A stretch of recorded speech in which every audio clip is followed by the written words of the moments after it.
being able to create these systems and have this automation and being able to tap into global talent to create this type of freedom where, yeah, I've solved my money problems, but I've also solved my time problems, because at the end of the day, I can always make more money, but I can't get more time. And so for me, that's really the critical element of building real wealth is, can you create enough passive income where it exceeds your fixed expenses, and then you're working because you want to, not because you have to. Are you a solopreneur looking to 2 times your revenue to fund your lifestyle and give back? Well, this podcast is for you.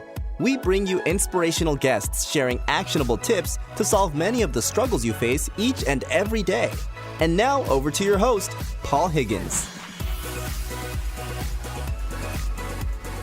Hello to the Build, Live, Give podcast. If you're a first-time listener, welcome. And if you're a regular, thanks for your support. Love to get your feedback at paul@buildlivegive.com.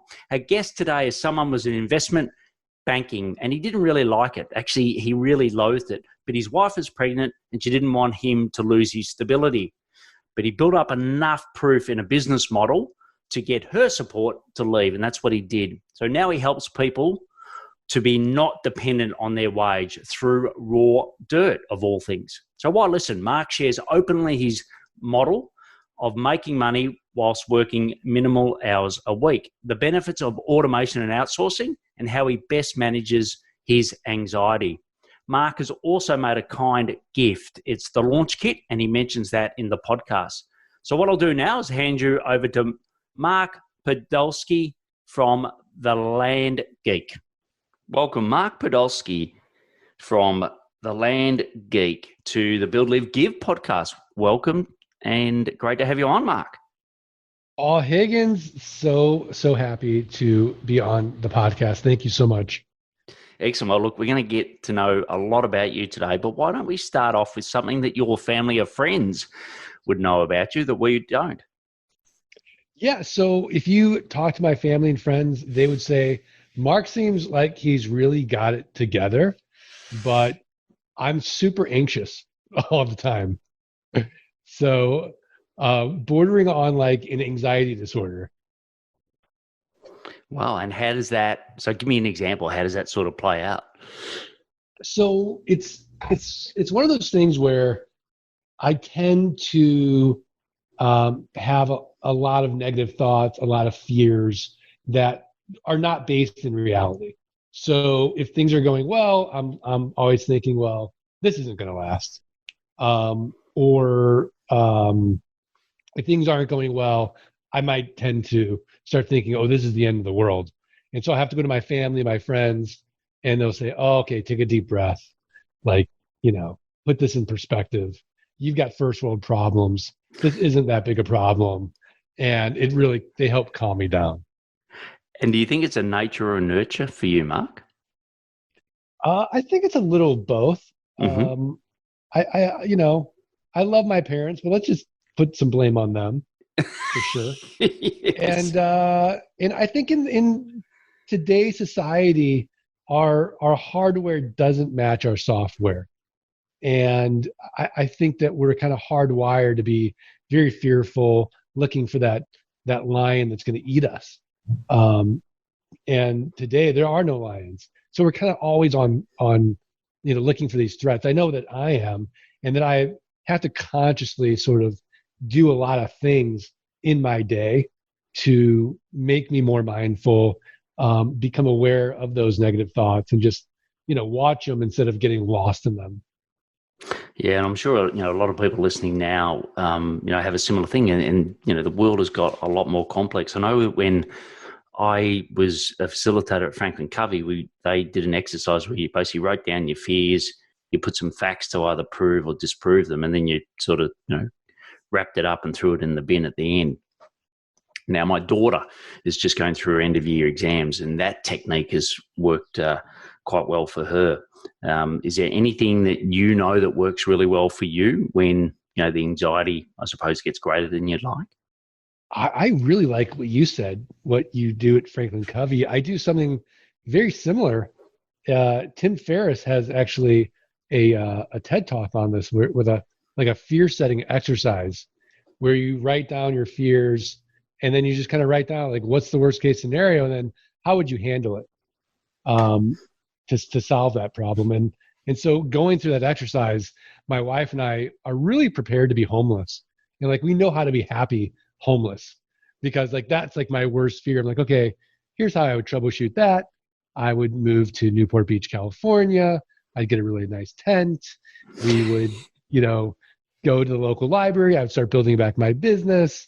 I'd go to this really fancy mall at the end of the night. I'd get good food. We would be pretty happy. We'd live on the beach. It wouldn't be so bad. And she's like bought in on it. So this way I can take big risks, knowing that worst case, it will be just fine. Yeah. And look, I've got to be careful with different cultures, but I know certainly my part of my family, but certainly a key part of my wife's family was a certain, well, I'll say it, they're Italian, and her default position is you call her and she say, what's wrong? What's happened? Like, that's just her default position.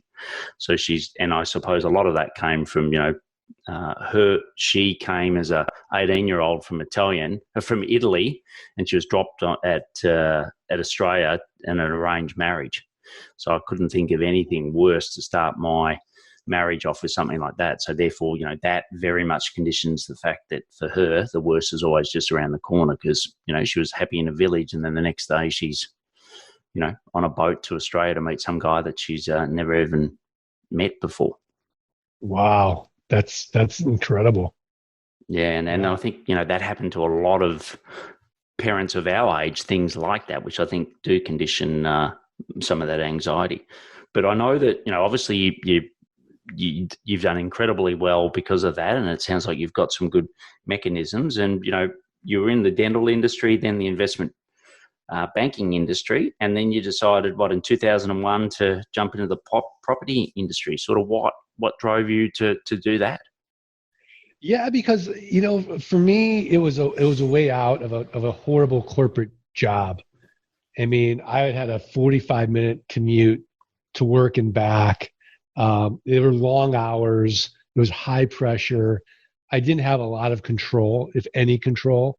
And so Paul, I wouldn't get like the, Sunday blues and anticipating having to be back at work on Monday. I get the Friday blues, anticipating the weekend going by really fast and having to be back at work on Monday. So my firm hired this guy, and he's telling me that as a side hustle, he's buying up raw land, pennies on the dollar, and he's flipping them online, and he's making a 300% return on his investment. Well, I'm looking at companies all day long, and a great company has 15% EBITDA margins or free cash flow. Mm-hmm. Your average company is 10%. And I'm looking at companies all day long, less than 10%. So I didn't believe him. And I would go to this tax deed auction in New Mexico. I do exactly what he says to do. I got $3,000 saved up for car repairs. I buy 10 half-acre parcels at an average price of $300 each. And I put them up online, and sure enough, they all sell for an average price of $1,200 each. It worked, 300%. So I took all that money, went to another auction where I live in Arizona. And again, this is 2000. There's no one there. I'm buying up lots. I'm buying up acreage. And over the next 6 months, I sold all that, and I made $90,000 cash. So I go to my wife. I'm like, honey, I'm going to quit my job. I'm going to become a full-time land investor. And she's pregnant, Paul. So she goes, absolutely not. So I said, okay. So I worked it part-time and took 18 months for the land investing income to exceed my investment banking income. And then I quit, and I've been doing it full-time ever since. And I've done over 5,300 land deals as of this recording. Well, that's impressive. And when you finally made that jump, I know that proven that the model worked, but given, as you've said before, you're a little anxious at times. What was it like when you finally let go of that umbilical corporate cord for the last time? I was sick. I was physically sick. I didn't want to do it. I started negotiating with them, trying to get a consulting contract so I could keep my benefits. And they're like, you're all the way in or you're all the way out. And I just said, I'm all the way out. And I remember that drive home, and I felt like the weight of the world had been lifted. And I remember thinking of all the things I was losing, but I didn't really have any awareness of all the time and energy I was gaining. And I took all that time and energy and focused it strictly on my business, and it really helped double the business over the next few years. Brilliant. And who sort of supported you other than Rachel, your wife, but who else supported you in progressing this business model? Well, I had friends, family, everyone was sort of cheering me on in a way. And like for my parents, I told them, look, I've got a backup plan. Don't worry. Worst case scenario, I can always go back, get another job. And I think that having that support network and having everybody cheer me on, checking in, how are things going, anything we can do to help, really helped motivate me. And I'm assuming back then, was that a bit of a, you were a trailblazer? Like, I'm assuming you don't go to a barbecue or what do you call them in the US? We call them a barbecue here. What do you call is it a fry up or a... No, we have barbecues here. Yeah. Okay. Cool. Okay. Yeah. They like you grill meat. And, yes. So seafood. Correct. So that's what most of us Australians do in the summer on weekends. I'm assuming there's not many people doing what you're doing. Like, did you have to completely trailblaze it yourself? I did, and I wish I had somebody like a mentor who could help me, because I made so many mistakes along the way. And I did finally get a mentor to help me kind of look at this and say, okay, Mark, you've built yourself a better job than the investment banking job, but now you need to make this a business. Mm-hmm. And he taught me how to outsource, create systems, automation. So today I work 2 hours a week in my investment business, and it's 90% automated with software, systems, and delegation of inexpensive virtual assistants throughout the world. Yeah, look, there's definitely a theme there. Every person that I've interviewed around the industry that you're in all talk about that. And it's funny, I got a lot of feedback from you people listening saying, I just don't believe it. I don't believe that he can, in that part of his business, only work 2 hours. So I suppose there's another proof point for you listeners that that this is possible. And, given all this knowledge, and before we go into actually exactly what you do today, what's something, you've learnt through this that you'd like to share with others that may be going down a similar path of leaving corporate to run their own business? Well, I think my mission, if you go on LinkedIn, I'm like, my mission is to rid the world of soloeconomic dependency, which means that if you're personally not working, you're not generating any income or money. So you can't scale yourself if you've got a job. Even doctors, lawyers, even people with like high earning jobs, they still can't build real wealth. And to me, real wealth is being able to work when you want, where you want, and with whom you want.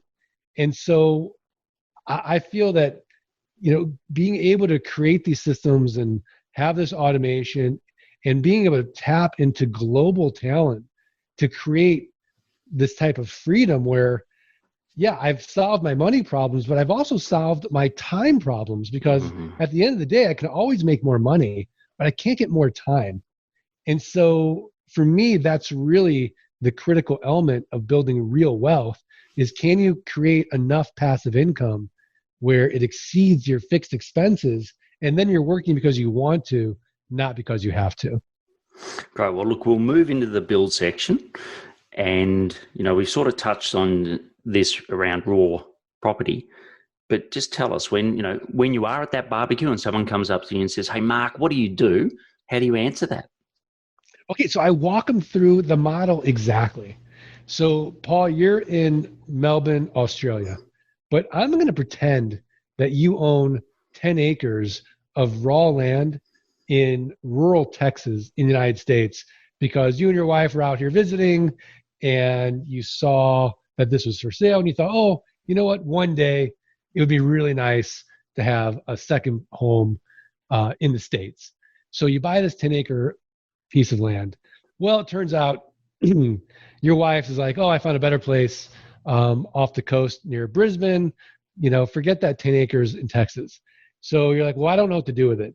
So what you do then is you stop paying your property taxes because you're still on the hook for U.S. property taxes. And you're getting notices every month from the treasurer saying, Paul, if you don't pay your property taxes, you're going to lose that property and get nothing for it from a tax deed or tax lien investor. So what I'll do is I'll look at the 10-acre parcel that you own. I'll look at the comparable sales for the last 12 to 18 months. I'm going to take the lowest comparable sale, and all I'm going to do is divide by 4. And that's going to get me what Warren Buffett would call a 300% margin of safety. So let's say, for example, that 10-acre parcel, the lowest comparable sale is $10,000. I'm going to send you an actual offer for $2,500. Well, you accept the offer because A, you don't care about the property. You're in Melbourne, property's in Texas, so you have no emotional attachment to it. And number 2, you're distressed in some way financially because when we don't value something, we don't pay for it the same way. You're not paying your taxes. And I see all this. So you accept the offer. In reality, 3 to 5% of people accept my quote unquote top dollar offer. So now I go through due diligence or in-depth research. I want to confirm, Paul, that you still own the property. I want to confirm back taxes are reasonable. Let's say $200.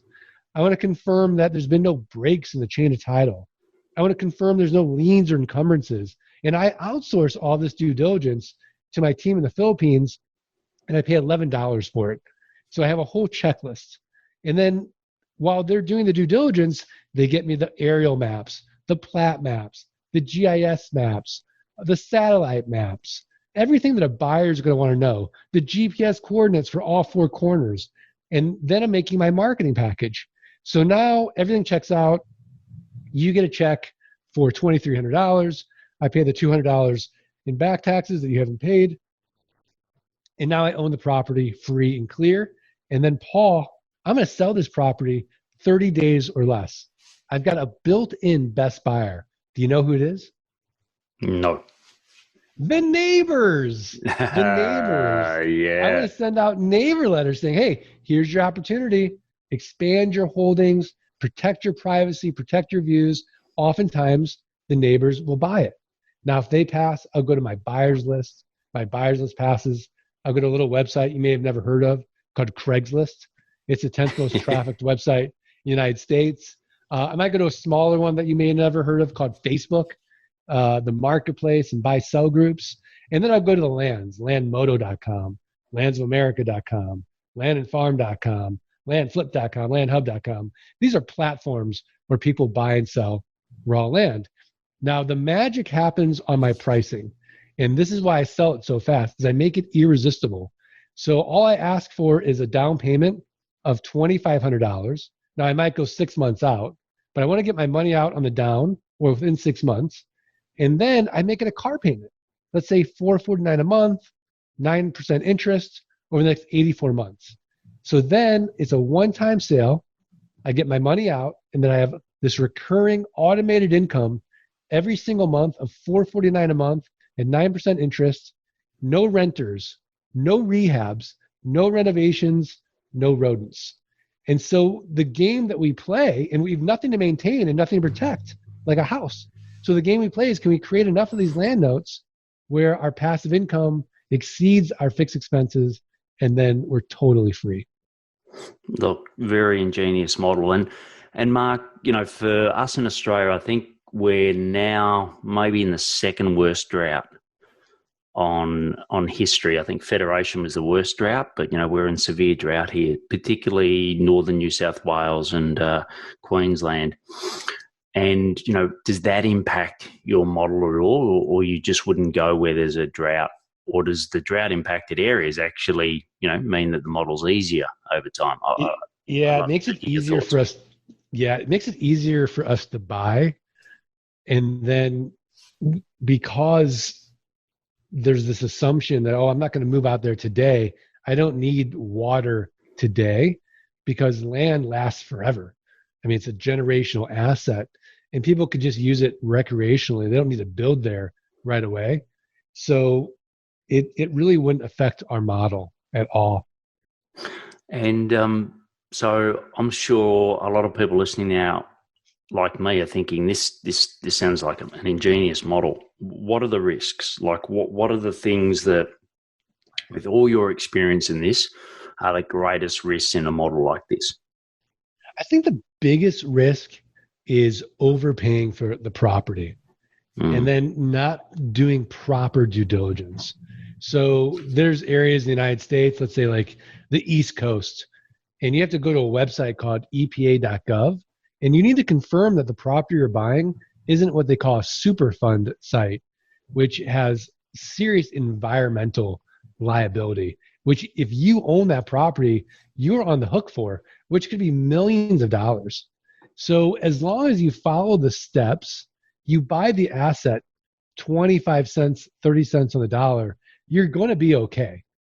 Like I made a mistake once in due diligence. I bought property on the side of a mountain in New Mexico, 40 acres. Well, only 15 of the acres were accessible. So I thought, oh gosh, if I get my money out, I'll be happy. So I put it up on eBay. And the first day it got bid up to what I paid for it, which was $2,500. On the 10th day, it sold for $32,500. And Paul, I'm freaking out. Like, did I misrepresent it? Why'd this go so high? So I called the buyer and I said, you realize it's on the side of a mountain? He's like, it's perfect. He was a film director in LA and he wanted to film out there. He didn't want to deal with the county to get permits. So this is less expensive and quicker for him than getting permits. So there's a pig for every barn. Yeah, great. And how do you find those the right assets to buy in the first place? Right. So let's be honest, right? Nobody wakes up and thinks to themselves, boy, I'd really like some raw land today in Iowa. unless you live in Iowa. So we want to go to the fastest growing states in the United States. That's the Southwest, Arizona, New Mexico, Colorado, California, Texas, Nevada, Oregon, Washington, a little bit in the Northwest. And then we go to Florida. So the sunshine states, fast growing states, that's really where we focus. We ignore the rest of the country. Great. And the business model that you've got now, back in 2001, how different was it then? Like how much has your model changed over the years? So imagine a caveman discovering fire. That was 2000. I was like a caveman. And today I'm walking upright, and I'm using tools, and I'm very sophisticated compared to that caveman. And let's say I'm a Homo sapien now. Excellent. And what got you, or when did you get into outsourcing, tapping into, in your case, Filipino talent? I really got into it in about 2006, I'd say. It took me maybe a little earlier. It took me a long time. It took me years to build the systems, build the processes. I told you I'm already anxious. So letting go for me was very, very difficult. So it took me a long time to do it. Yeah. And did you go, when you first did it, did you go through an agency? Did you go direct? What was your model at first, and what is it now? Yeah, at that time there was Elance and Odesk, which now is called Upwork. Yes. So that's really where I found all my talent. And then for tasks, I would go to Fiverr.com. So those are my two favorite places to go. I didn't want to go to an agency because there's just no love in the food. I'm not their boss. The agency pays them. I don't like that. And do you think, because I suppose you've got a low cost business like the acquisition business. Well, sorry, certainly back then it was. Right. Did that also lead you to really look at a lean way of running the cost structure of the business, or do you think you would have done that regardless? Yeah, no, I would have done that regardless. like right now, I'm in my garage talking to you. I work out of my garage at my house. I've always sort of worked out of my house. Now, when the kids were young, I have an office now and then, but I want to keep my overhead as low as possible because it's not how much money you make; it's how much money you keep.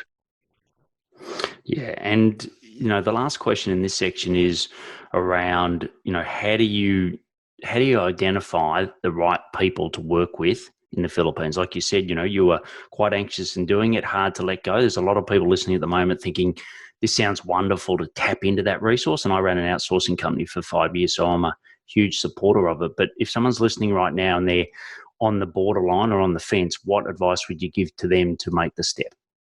So what I would do and what I'd still do today is I hire 3 people for the same job or same task. And I give them all the same test. And the test is impossible. So I literally give them an impossible task. So I'll either tell them, go here to this website. It's the wrong website to find this information. So really what I want to see is, can they think for themselves and how much frustration tolerance do they have? And the one that has the highest frustration tolerance and can think for themselves and say, hey, that site you give me did not have the information you had, but I did a Google search and I found that this is the right site and this is the information I found. Would this work for you? That's the person I hire.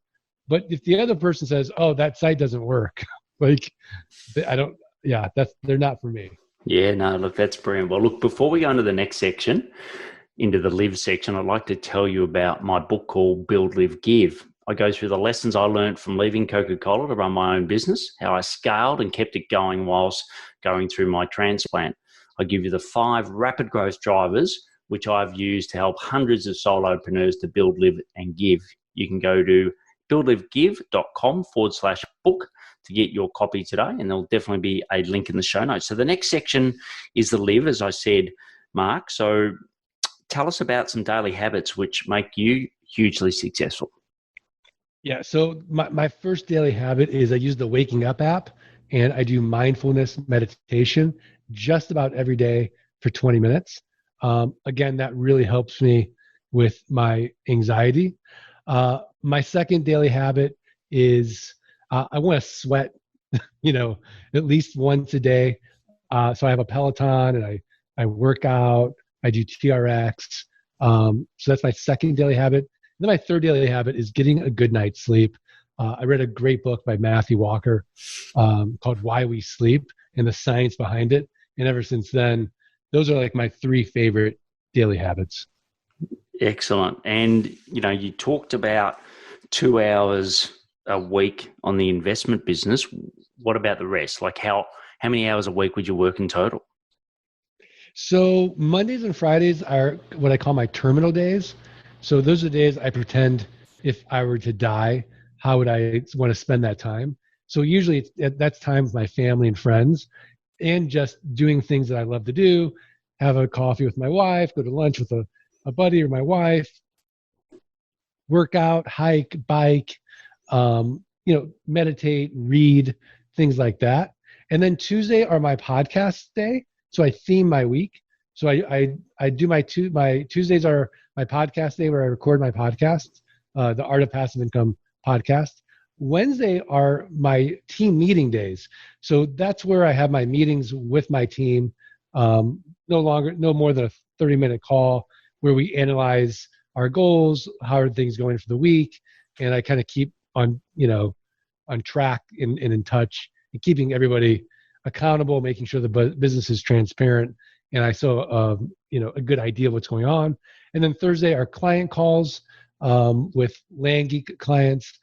This is our coaching program where we teach people how to build a passive income with raw land. I might have a couple of calls like that on Thursday, and for the rest of that time, I'd like to work on the business, reading, training, and trying things out. Like, what can I do to break the business? So it's terrible if you get a call from me after I've had a cup of coffee, and I'm like, hey, let's try this, because everything's working just fine, and then I call.